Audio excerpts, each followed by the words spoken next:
best shit you've ever made up to the minute before the battle. As a birdie, I'm up in this early, I'm bagging them 20s and 30s. Crept in the club with a 40, left with a short. Trying to make the most fire beat that I can make within 1 minute. Preacher the deacon, I'm over you reaching, collecting the offer like doing the feature. Back for a million, I'm packing a million. Leaving the bank with a billy. Popping your chick like a willy. Smoking that throat like a chimney. You guys are sitting next to one another and you may be facing each other in this tournament. Like, is there anyone in this room feel like, all right, he may be a threat, I'm gonna prepare for him? I just want to make as many different style of beats as I can that hit hard, because I mean, especially if you go on second or something, you can hear what somebody plays, or if you go first, you know, have a good beat for that. This took place with the whole 52 Kings and Rocky Glover battle at Death by Stereo 4 this past summer. Rocky Glover lost to 52 Kings, and me and Rocky had this discussion. He felt that, you know, how, like, in your eyes did I lose? I said, yeah, he brought more, you know, you had aggression, but he knew what the crowd wanted. You know, we go off of creativity, mixing, beat battle format, you know, creativity, so, and crowd reaction. So we want to see all the above, and he came with that. You know, versus Rocky Glover, versus what Rocky Glover had.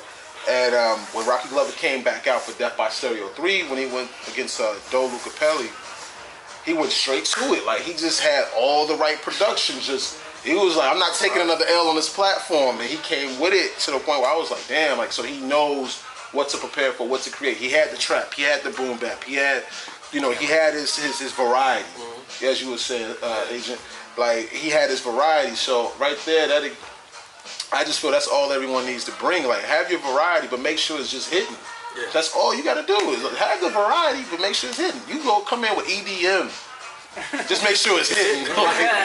Like, just come in and make sure it's hitting, so that everyone knows, like, okay, these guys are not biased. They're going off of just slaps, creativity. As long as it has the drops, as long as it's in the. How do you guys prep for your beat battles? Like, is it the same between creating a beat for a particular artist or for yourselves versus an opponent? How does that process work for you guys? Like, what is that like? Ice? It's a little bit different than making a beat for a song. Okay. At the same time. Okay. Because you want to make, at least in my eyes, I'm trying to make the most. We got 1 minute for 60 seconds. 60 seconds. I'm trying to make the most fire beat that I can make within 1 minute. I don't have a minute and a half to 3 minutes to make something that's gonna be fire. So it's gotta be 1 minute of fire. You gotta be that one that just goes. And that's how each beat gotta be like that though. And that's how I think. Cause I mean, even if I was to give a fire beat to an artist, he gonna want to hear fire. So when we out there in the audience, I'm thinking like a consumer, I want to hear fire. Yeah, of course. So they gonna say, let's hear that fire in 1 minute. Okay. Definitely going off of what you said, like when you're making these beats just for 1 minute, just for a beat, not for a different vocalist, I think there's a lot more space in the mix to add more into it and get in like really by the balls when you play it for the crowd. Because like when you have someone, a rapper who wants to hit on a track, there needs to be space for them to flow and create their own rhythms on top of it. Right. But when you have this ability to create a whole new like primary melody in a beat, whether it be a synth or the horns or just like a trap snare or something like that, then I think it just opens up a lot more. So I'm kind of preparing with that in mind, thinking, let's create something that can stand alone by itself and really hit hard and get the people, you know, into it. Gotcha. Yeah, man, it's about the stank face. You want to catch them off guard, man. Seriously, that's what it is. It's like you want to see the audience, you want to see, whoa! That's what it's all about. That's seriously what it is. And I mean, it's going off what they said, man. It's, you know, you got a minute, you want to pack in the stuff. You want to have drops. You want to have a little bit of an intro. I mean, to each their own, but I mean, the process is, you know, when I'm creating a beat, especially for beat battles, I'm relatively new to beat battles, but you know, it's a new, kind of a new, not genre, but just a new subgenre that I'm just, you know, it's cool. And I've even gone to old beats and just, you know, that's like 3 minutes long, and chop that up and just condense it into a minute and do exactly what you're saying. Just because there's parts like I'll listen to my beats, like especially now, being that I've been in a few beat battles, and But yeah, man. And then like halfway through the beat, I'm like, oh shit, that'd be a dope part for a battle. And then just going off of that, I mean, I'll just go into that, and it's already. I mean, I already got all the pieces, and then I can just add some like you were saying, add some extra layers instead of having that spot for a vocalist or a rapper. You can just throw stuff on top of it. So yeah, man. That's genius. That's good preparation right there. Trap Jesus. Agent M said, gotta give him the stank fist. True. That's real, man. If it doesn't screw the judge's face up and get their head nodded, nothing matters, man. They're on their phone, you know what I'm saying? Like, Twitter's more interesting than Whack Beat. Facts. If every minute, if every second of your 60 is not interesting, you lose them.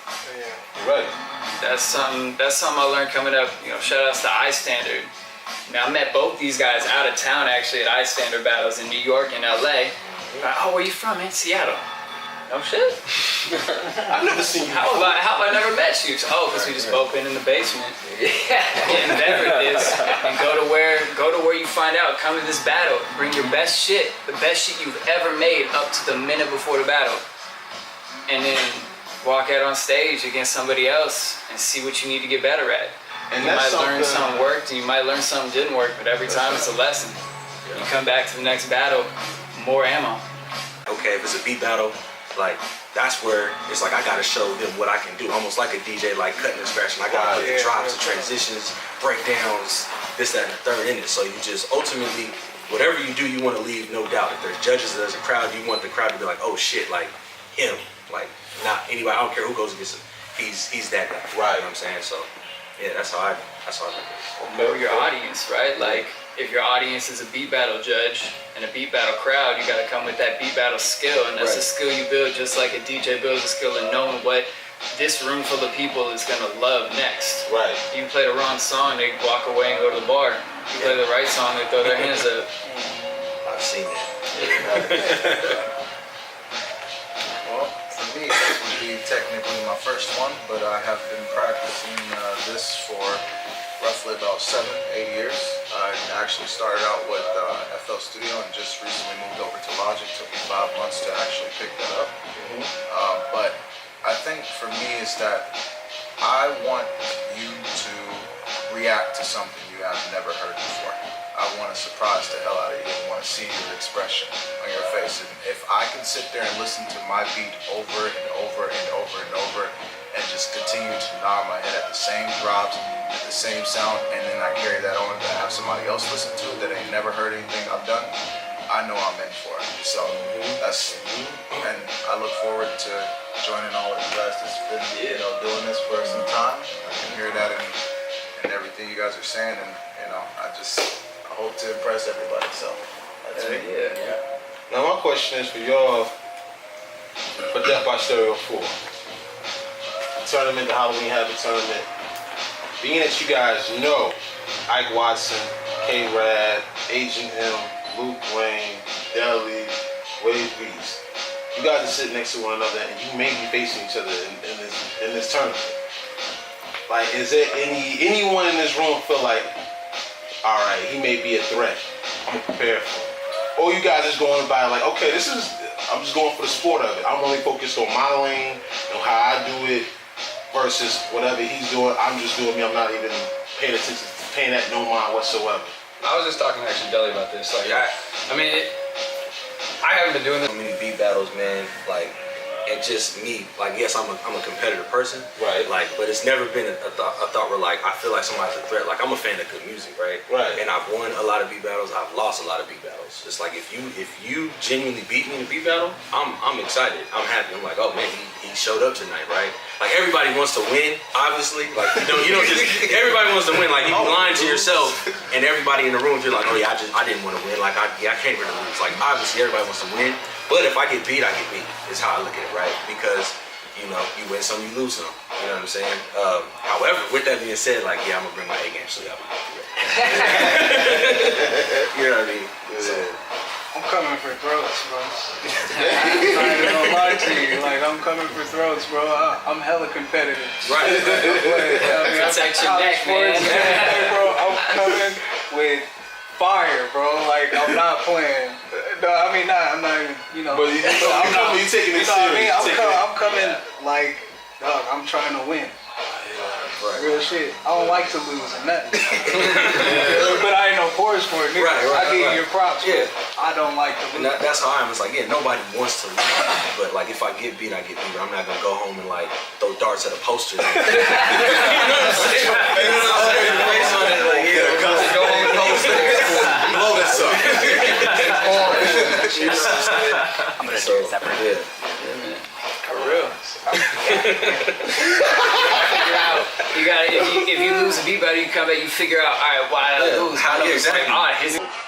What do you guys have to say as far as what are you trying to accomplish? Because remember, this concludes over. The winners of this battle go on to Next Step by Stereo, December 22nd, to face all winners from the last one. So you're going for a $1,000 cash prize once you go up against 52 Kings. I need to. Let me get y'all vibe on that. for Do you one, feel like like- it's possible? Do you feel like it's Yeah. I mean, like I was texting you the other day. I'm ready to underdog? Yeah. But yeah, Hoppy on Broadway. Check it out. It's on iTunes now. But I'm just excited to meet other creators and just fucking show what I have to offer to the scene and win some money too when it comes to that point. Man, speaking of that, yo, shouts to Fees here, man. Like, putting this together, man, because my dude Ace over here, we just talking, man, he came up with San Francisco. And he said, man, it's so dope to come to another market and see what's possible with building community like this, with having regular events, like bi-monthly. You know it's going to be back, you know you're going to see the same people.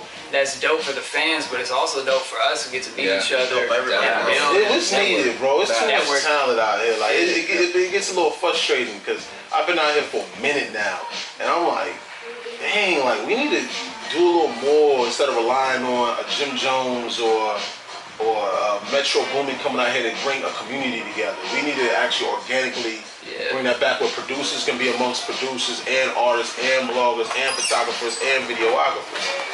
Man, Toronto's hot right now because they built this scene. Atlanta's hot right now because they built this scene. The best people from the scene started hanging out like this and started working together and made each other better. And all of a sudden, the strength of everything put everything together. Yeah, we can do that. Like we honestly can do that. When my first starts of doing the Death by Stereos, I just thought it'd be fun to get lit and just throw battles, just to hear all the joints get played. Like, all right, I'm gonna start shopping for your beats, like, you know what I mean? But it became something after planning it and really talking to you guys one-on-one individually. You know, how much I appreciate you guys for being involved. Like, it helped me understand the preparation that you guys go through versus an artist or versus even event coordinators. It's all the same work, just a different struggle to it. You know what I mean? And having these battles, I see the expression in you guys' faces. Even when I come to some of you guys' different battles on other platforms, like I understand, like, wow, this is the same way I see this thing is life. Is it pen writing or you know, it's the same thing as what you guys do. You guys bleed the same way when it comes to it. You guys get emotional the same way as all of us do when it comes to, man, I really gotta come and perfect this. Like this man right here, you see him on live. You see this man on live. I'm seeing all of y'all on live working on beats, like on IG, working on beats. Like this is crazy. I'm like, wow, they coming with that kind of material, and it makes me take it even more serious to have the platform set and prepared for y'all.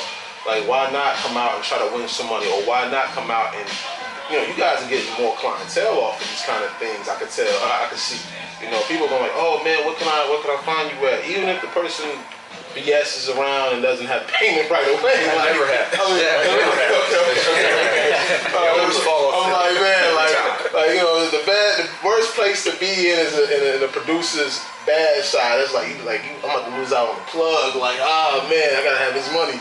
So it's I appreciate you guys for being involved, man, because I feel that without you guys, it wouldn't be much of the culture. It all started with the DJ, it all started with the producers, then the MCs, and you know everything that came along with that. So you know, as a culture, we have to keep this alive. We have to keep these things growing, because if we don't, it's going to go back to where it once was for us locally, and for some other cities as well. Like, I feel that Death by Stereo can be on the road. You we want to do South by Southwest. We want to do the A3Cs. We want to go to different cities and have other beat battlers go up against our platform. And which should be good for the culture. It'd be good for everybody because it's cross branding, and also you don't have to really necessarily say I'm going out of town for nothing. I'm actually going out of town just to do what I love doing. And I'm getting compensated. So that's the beauty of it all, knowing that you can actually band people together, also put something in their pocket or provide an opportunity to where they're like, wow, I came out the house for something that was worth coming out for. I know y'all stay in that motherfucker cooking. Like it's obvious. This man be in the tank top just. It's salute to you guys though, man. Y'all really put it in. But now we got Boombox Massacre in the circle. You know what I mean? Like, how you feel about this upcoming battle? Yeah, I'm ready. I'm looking forward to it. I'm ready to see these two guys. Me and you? I'm drawing it from the hat. I'm like, hold on. Put Ike on top and we're gonna scramble around and just peek in there and get Boombox out. It's definitely gonna be a crazy battle, man. Like you guys. Here's my other question. Now, say for example, Deli. Yes, sir. All right. Yes, sir. In these particular cases, Trap Jesus, I almost called him the Trap Jesus. Still little motherfucker. Right. Now, say for example, you guys, I draw y'all from the hat, whoever's gonna pick it out from the hat. Are you gonna switch that order up that you had? For Luke?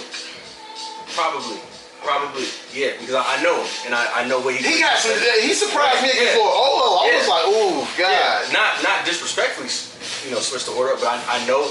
You know how to prepare. I know how to prepare for Luke. I would think the same way for me. Like he kind of knows what I bring to the table, so I'm sure he probably be like, oh yeah, okay, I'm battling Deli. Let me go into these beats and pick these, right? So. At least that's how I would play it. I can't speak for the man himself, but right. Man, well, speaking for the man myself,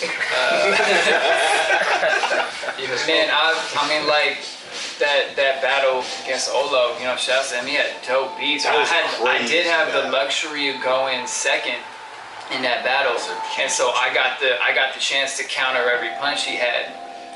Overall, I think the judges looked at my beats and liked mine a little better that night, so felt good. But it was dope to be able to change the order. But I just heard Illmind say on this podcast, man, like, order doesn't matter, man. Make every fucking beat a banger, and then your order doesn't matter. You can play any fucking button with your eyes closed and know that you're firing shots. Right.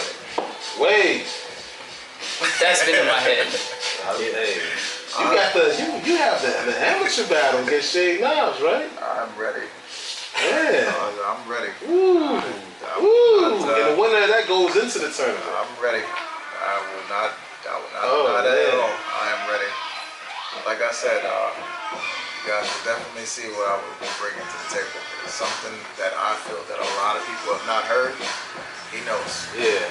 I had to give him my personal number. I was like, yo, call me, nigga. Like, hit my line. Like, yo, where are you from? Like, yo, he said, I work with Mitch Limit. I was working with Mitch Limit. Yes. I'm like, oh, damn, you working with some beat making buffoons. Like, okay, all right, y'all working in that cook. They just cooking. I've been in the shadows. Like I said, I've been doing this for a long time, but I've been in the shadows for about the last 7-8 years. So, you ready? Nothing but practice, studying, just practicing my craft, man.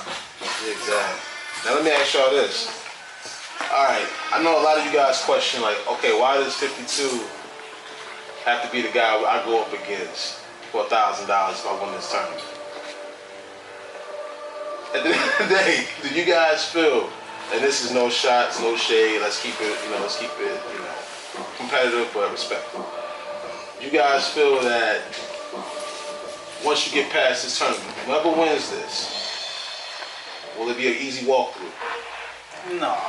You can do it, but you won't make easy walkthrough. No. Okay, cool. Because I mean, once you win a tournament, like if you know you're going into a tournament to go to another tournament or to battle somebody, like the target's on your back. The same way the target's on, hypothetically speaking, the same way the target's on 52 King's back. Like, okay, whoever wins is gonna battle him. Like, please believe it's reciprocated. You know what I'm saying? The target's on your back too. Oh You know yeah. what I'm saying? So it's not a cakewalk. Yeah, me and him had a discussion. He lost against Olaf in the last one, and we had like a mature discussion in the sense of he felt that he didn't lose. Me personally, you know, this is just in my opinion. I'll leave it to the judges when it comes to who makes that decision. I felt that he lost that battle, but the reason why I felt like he lost that battle is because he's a great producer. Phenomenal producer, but he was overthinking it. When he went against Olaf just kept going. We thought he was it's like he been saving up these beats for about probably a year. He probably made a hot one every 2 weeks. He was like, all right, use that, and just came with him. It's like, I'm gonna keep nuking your ass every time. You come with something creative, I'm gonna keep hitting you every time. And that's what he came with. He was just too consistent. Even if I made beats and I made my best, I felt like I couldn't beat him on that night. Like, he just came with something, unless you had something that was just crazy. But no, I told him, I said, well, you know, you feel like you can take on anyone I put in front of you. And he was like, I can take on anybody. And that's what I thought about. I said, okay, wow, let's have a tournament. Let's really have a tournament. That way everyone is becoming established in their own right. H&M, this is going to be like one of your first battles as well, am I correct? Yeah, it's like second. Second or third. So at the end of the day, like, this is everyone's opportunity to be like, okay, I know what he brings, I know what he has. I know what to look out for with this guy. I know what to look out for with this guy. So you guys are coming well prepared, knowing. Because right now, I mean, like, this is just half of losing the battle. So imagine if this is the half that's going on to the next one to face each other. Oh, we've already met. Got that out the way. Got that out the way. You know what I mean? Does anybody have anything in particular they want to drop in on or get off their head? You can follow me. For everybody. There you go. That's how it is. Exactly. Yeah, I was gonna say, I just switched up all my social media, so you can follow me everywhere at Deli Got Beats. Deli Got Beats. D-L-I-G-T. Man, what would Trap Jesus do? IWP music, man. Man, you better not go there. Oh, you got bracelets? Like WWT. Wait, That's hot. Oh, he got the bracelets? I need a bracelet. Hey, bro, I just set up the booth and everything, bro. I need a bracelet. Yeah. Well, we merch, man. H&M. That's at H&M Beats. At H&M Beats. K-Rad. Yeah, at K-Rad, and you actually spell out dash. Yeah, man. Spell out the dash. Music. IWPmusic.com. What's the PayPal? Hey, look, check this out. If you go to my website and you get a beat, it's instant download to you right away, and it goes straight to my PayPal. So it's that simple, man. Oh, nice. You asked if I want to say anything, man. We touched on it a minute before, but these places like LA, like Atlanta, like New York, they got a business sense and a music sense, man. We got such dope music out here. It's time for Seattle to step up and learn a business sense. Well, man. that's what we're doing KXP now. got these Mastering the Hustle classes. There's one on like next Saturday, or 2 Saturdays on the 21st, man. Go to that shit. I'm gonna be out of town visiting this motherfucking San Francisco. I already know what. But it's on the calendar. But then like in Upstreams out here supporting local art, man. Yeah. We got people that understand the business now. Let's learn from them, teach each other. That's why I woke up. I said, let me just host these beat battles and put them together. Mix WWE with boxing, URL. Like, we can do it like that. Talking about it, That's what exactly. we need. We need the excitement. We need the drama. We need the suspense. We need the everything. Wave, how can they reach you? How can they get those beats? I'm on IG, wave_BP. So you can get me. Gotcha. Boombox. Yeah, my Gmail, boomboxmassacre@gmail. Boombox Massacre at Gmail. Direct. Okay. All right. Hey, I can't mess with PayPal right now, man. They playing games. I tried to take a hat back that I didn't want. All sales are final. I was like, man, I'm not having it. I don't recognize that payment. So I can't do PayPal right now. Put yourself in jail. it's up on blast, man. They good. They figure it out. MoneyGram's all accepted. It's all closed. All right. I October 29th at the High Dive, Death by Stereo 4. Iron Fees Adjourn. Death we'll by do that Stereo again right Platform. here. Oh man, hold on, I thought you had me right here. Yeah, we'll put you right here though, because it's close. Oh man. Yeah, That was already on. this is always on. Yeah. Okay, gotcha. All right, go ahead. All right, Iron Fees Adjourn, Death by Stereo 4, October 29th at the High Dive. See you there. Tickets on sale right now for $15 at the door at $20. Do not miss out on this battle. Halloween Havoc tournament featuring DJ Crescendo. My guys right here. Introduce yourselves once more, please. Boombox Massacre. Wayne Beats. Deli. Trap Jesus. H&M. K-Rad. Ike Watson. Yiddy. Alright, that was dope.